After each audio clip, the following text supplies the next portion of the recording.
Adventure and Pipeman on W4CY Radio.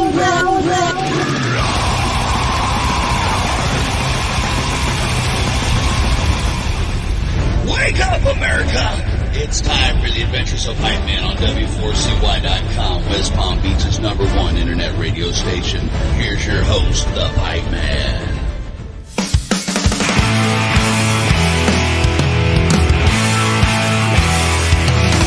Trailer trash, fallen angel of the underclass.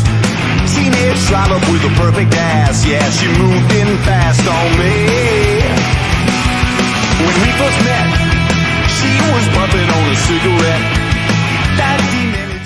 This is Pipeman here on the Adventures of Pipeman W4CY Radio.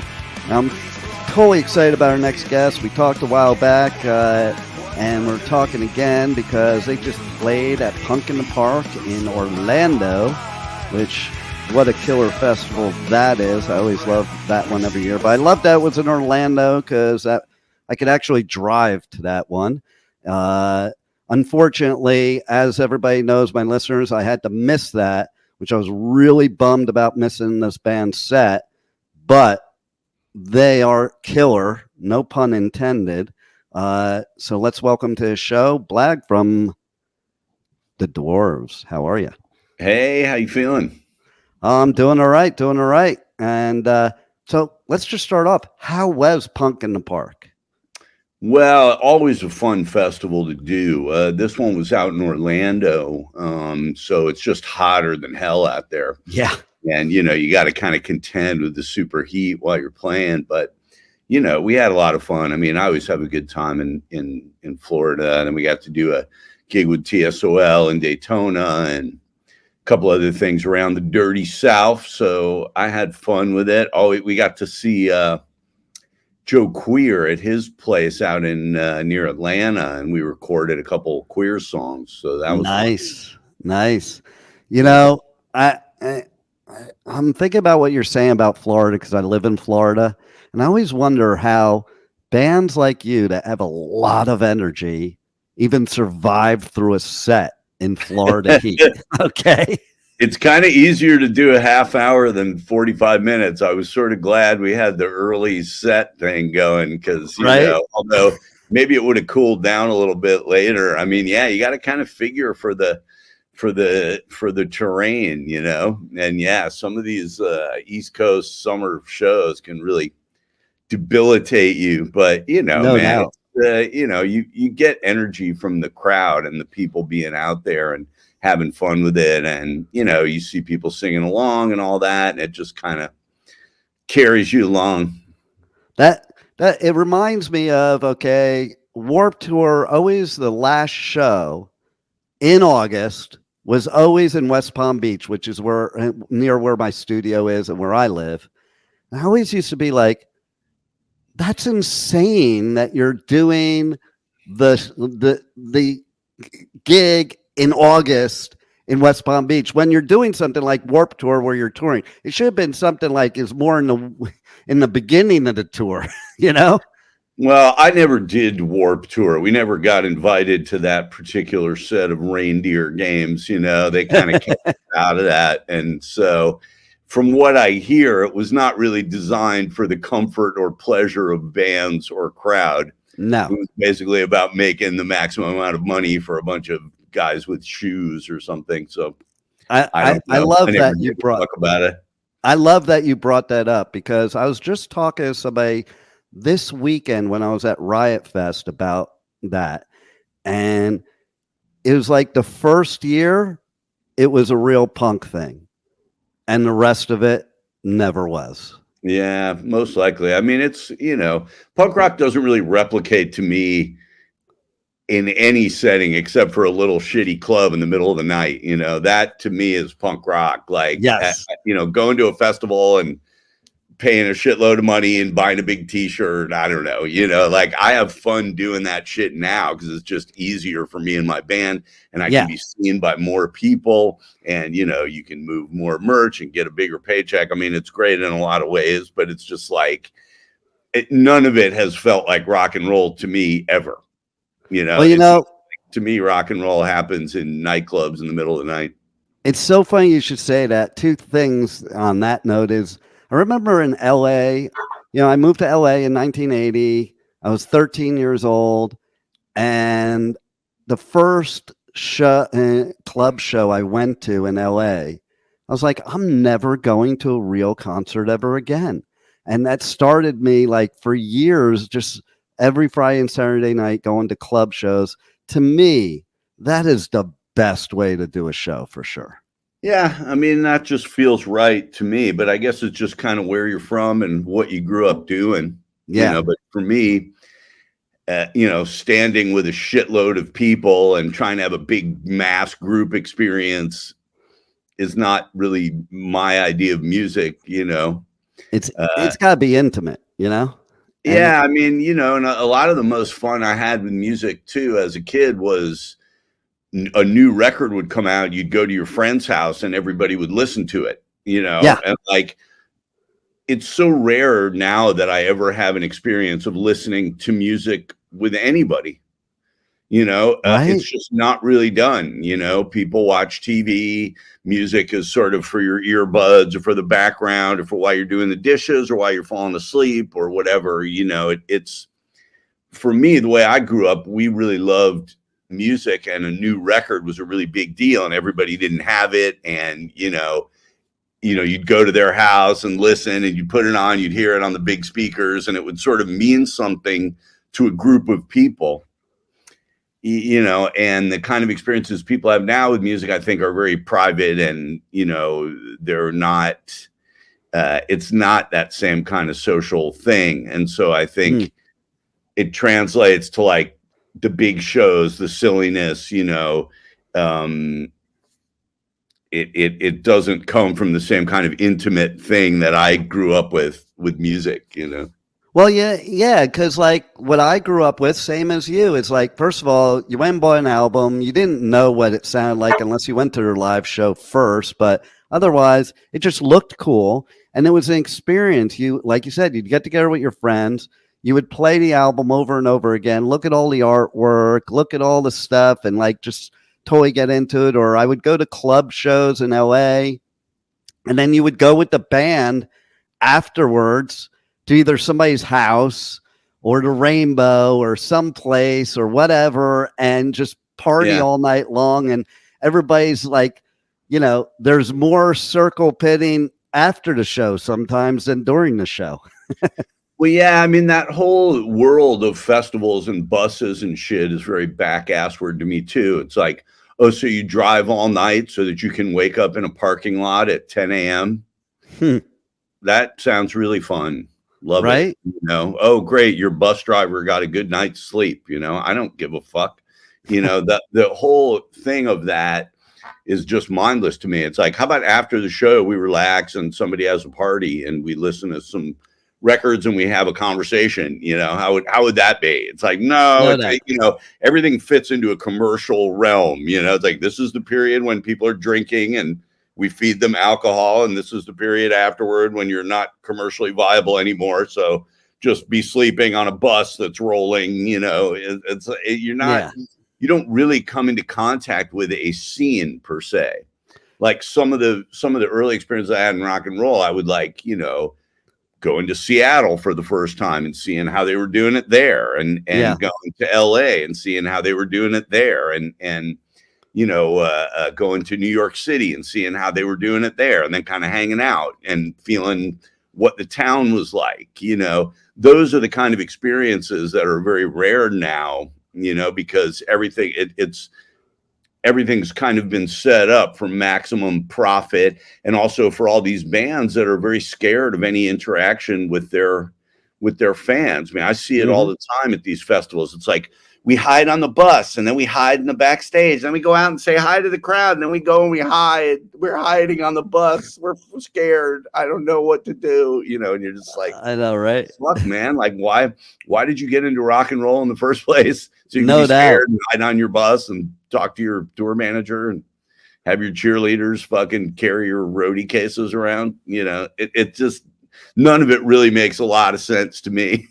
Right. And you talk about the scene, and it is a scene. And like just recently, I was watching, I call it like a home movie to me because I experienced it, but the documentary about the OC punk scene with the Cuckoo Nest. You know, it's like you mentioned TSOL before, they were part of that, and the Dead Kennedys. And, you know, it was like, it was a whole scene, and that club was like iconic, and the whole, you know, that's really to me where American punk should have stayed, you know. And like I remember being a kid, it's like if it played on the radio, it sucks. Yeah, well, I mean, new things come and take things place. I think hip hop music really took the place in terms of immediacy of punk rock, you know, and then it sort of blew up. It was more commercially viable in terms of the beat and the kind of background quality to it. You could just put it on without the vocal, and it was very soothing for people. And then it kind of, you know, and so I think a lot of the kind of celebrity thing of rock and roll leached away to hip hop. And, you know, rock and roll was also kind of a victim of, you know, how shitty the records were that people were making. You know, like if you sit there and make a shitty record every 13 months, because that's your recording cycle.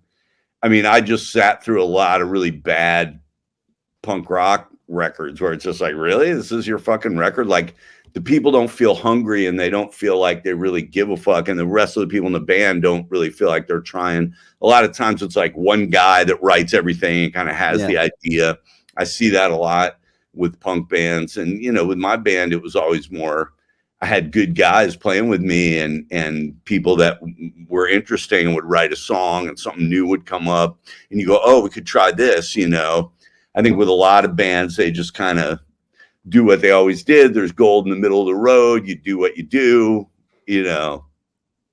Yeah. See, like I love, like a few years back, I went to this tiki bar in Stewart, Florida, like somewhere nobody really goes, you know, and I went there to go see GBH at a tiki bar. And I'm like, that's the most fun, you know. And I was interviewing Colin, and I'm like, so what, like, you know, being here in Florida? He goes, well, one night you're playing to 1 million people in Mesopotamia, and next night you're at a tiki bar in Stewart, Florida. Yeah, GBH was always good. I always thought they did a good job at kind of still being a rock and roll band. Yeah. A lot of English guys don't seem to have that. They've got kind of oi, oi, oi quality. And it's like, where is the rock and roll here? Like, is anything fun, or is it just like, oh, Margaret Thatcher, you know, and you're just like, motherfucker, you know. GBH always felt to me a little more like a rock and roll band, you know. There you go. I love it. So we did Punk in the Park. What else is coming down the pike for you guys that we want people to know about? Well, we're heading out to Australia. So wow, that's cool. Fans out in Australia, come see us. We're playing with Me First and the Gimme Gimmes, starting October 30th through November 13th, I think. And, you know, of course, they're great. I mean, it's just such a funny, great band, such a creative idea. You know, they're basically, I mean, the idea is just doing kind of punk rock covers of classic pop songs, but the way they execute it is always so funny and interesting. You know, I just have a great time with that band. I love it. That is going to be a lot of fun. And in Australia, have you guys played Australia in the past? Yeah, I mean, this will probably be, I think, the 5th or 6th time we've gone there, but it's been a while. You know, the pandemic kind of slipped everything down. You know, you a lot of places that we used to get to a lot, you just kind of aren't getting to. And, you know, yeah, it's this will be fun to go back to Australia. And it always kind of reminds me of earlier America, when really was a little friendlier and a little, I don't know. I always liked Australia. Oh, that's cool. And what's the scene like in Australia, or at least from the last time you were there? I think the Melbourne kind of always had sort of the strongest underground, you know, sort of dwarves friendly thing. But, you know, we could always get good stuff going in Sydney, Adelaide, Brisbane. You know, it's I don't know. It's been a while, so we'll see how it goes. You know, I'm thinking the combo of us with Me First is going to be a fun combination. You get a little more hardcore at the beginning and a little more kind of fun frolic stuff at the end. And it's, I think it'll make for a fun show. And I agree with you. Their concept is great because I remember back in the day, I always thought some of the coolest punk rock songs were covers, where they just took a song like you're talking about, a pop song or something you would never expect to be punk and turn it into punk. And I dig it. Yeah, it works, when you do it right. And Spike has such a great sense of humor and such a strong voice, and Spike sang on some of those early kind of pop punk Dwarves classics, like Everybody's Girl and One Time Only and You Gotta Burn and stuff like that. So I've just known Spike for a very long time. And, I just think he's a great, great singer. Always has been. There you go. And so tell everybody how they can reach out to you guys, check out the tour dates, buy your merch, because that's so important nowadays. And anything else you want them to know. Rich. Well, we came out with a couple records just in the last year. You can go to thedwarves.com, and of course that's got all the merch and records, shirts, all that bullshit. And you can check out our video channel, a lot of funny videos and stuff like that. But if you just go to thedwarves.com, last year we made a record called the Dwarves Concept Album, came out last November. And that was a very kind of sprawling, big kind of white album kind of thing with 20 songs on it and a lot of different genres, hit a lot of styles, everything from garage to hardcore to pop punk to noise, to retro kind of stuff. And then we had an EP or like a mini LP that came out this year called Keep It Real, the Dwarves Keep It Real. And that was cool. It kind of filled in some of the cracks from that record. And so that was sort of our whole COVID era, 30 songs on 2 records. There was a lot of stuff.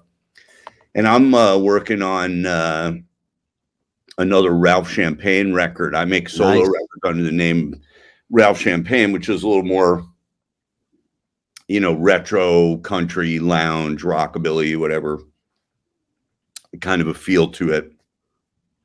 So I'm working on that now and working with a female vocalist, Petra Hayden, who's very talented. And we do a lot of weird, she's just such a great, she sort of elevates what they call background singing to like a featured performance. She's just so good with like harmonies and things. I find like, songs where I think you need a piano or you need some instrument to fill it out, you just use her voice. Nice. And she's so complete, So it's interesting. I can kind of sing these songs and get my lyrical slant across. And then her way of approaching harmony singing is so interesting that it really kind of elevates it, So, these last few years have kind of been like an interesting, almost kind of renaissance for me musically. I've been recording a lot and doing a lot of cool shit, and then of course the industry just collapses more and more, and there's fewer and fewer places to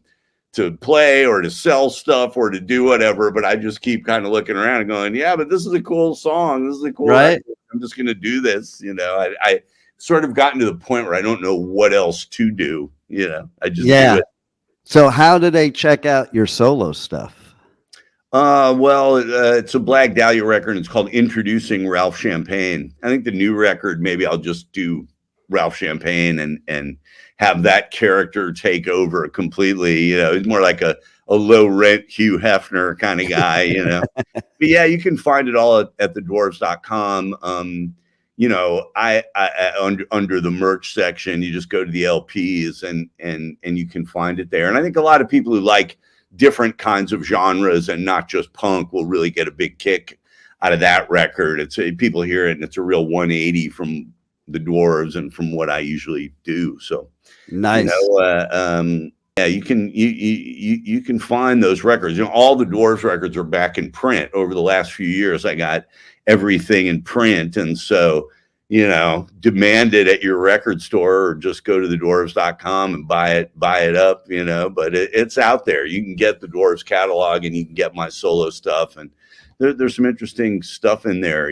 I think a lot of punk bands kind of gave up on making interesting records, and we never did, and I always had great players with me, guys like Nick Oliveri and Josh Freeze, and just different guys from different groups that were able to write cool songs and do cool shit. So we really kept it interesting. And, you know, then we got the new generation with like Snoop Hawk. He's a young drummer guy, but he's also the singer for a thrash band from Tucson called Get a Grip, you know. And so different people coming into the group and keeping it interesting, you know. I love it. And, you know, it's funny what you mentioned about, you know, with making new music and the fact that you have made 2 albums in the past year, and yet a friend of mine, Joe from the Vandals, who I've interviewed several times, he said to me once, he knew I wouldn't ask this, but he had to do it in the interview because everybody else asked him. He goes, and don't ask me when the Vandals are coming out with a new album and new music, because who wants to hear a 50-some-odd-year-old dude writing punk rock? Yeah, I mean, there's different ways of looking at it. I mean, right? Joe's an old friend of mine, and he's you know, he's an attorney and has all these far-flung interests, everything from broadcasting to bullfighting, you know. Right. So there's all kinds of reasons why he's not interested in making a record or whatever, and I get it. They just want to go and headline a fest and make some money and come home. Yeah. You know, for me, I still get a kick out of, for me, the most fun part is when you write a song, or you get with your friends and you write a song and nobody's heard it yet. You know, it's like, wow, this is cool. And then the next cool part is when you actually produce it and you hear that song and it comes to fruition. I think a lot of punk bands haven't gotten that feeling in a long time, you know, so they, and, you know, to be fair to people, you know, some people grow up and they, you know, they want their family or their job or something else takes over. They're very interested in cat rescue or bringing malaria tents to Rwanda, you know, and God bless them, you know. For me, it's like I still get a kick out of making a great record, and I still find it to be a challenge and an interesting thing to do. And it was kind of one thing when we were like young and relevant and people talked about it, and it was like, oh, this is part of Nirvana. No, this is part of Green Day and whatever it was. You know, now I've just sort of let all of that go. I just make records. I don't know why I do it. Because you're a true artist. I don't really care about the psychology or philosophy behind it. I let the music speak for itself. And I think just like when I was a kid and I discovered very obscure bands like the 13th Floor Elevators and the Chocolate Watch Band and just, you know, the Phantom and, you know, Hazel Adkins and all these people, every day somebody discovers something that I did and they go, oh my God, this is amazing. You know, how come nobody knows this? How come nobody's buying this? How come I never can see this band? You know, and it's like, you know, because that's kind of the underground nature of life and of what I do. You know, it's the music scene that me and my friends came up in, you know. I do love it. And like I said, makes you a true musician and true artist, in my opinion, because to me, that's the reason to be in music, is to have fun, to enjoy it, to be creative. All the other stuff, you might as well be a lawyer. Yeah, exactly. Exactly. And I'm not interested. Yeah, there you go. Well, you guys rock. And I can't wait to see you again. And man, it was great that you were at Punk in the Park.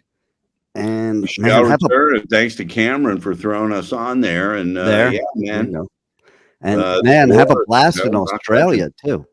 Have a blast. Will do, Pipeman. Thank you for talking to me. Anytime, and thank you for being on the Adventures of Pipeman. You got it, buddy. Cheers. Cheers. Thank you for listening to the Adventures of Pipeman on W4CY Radio.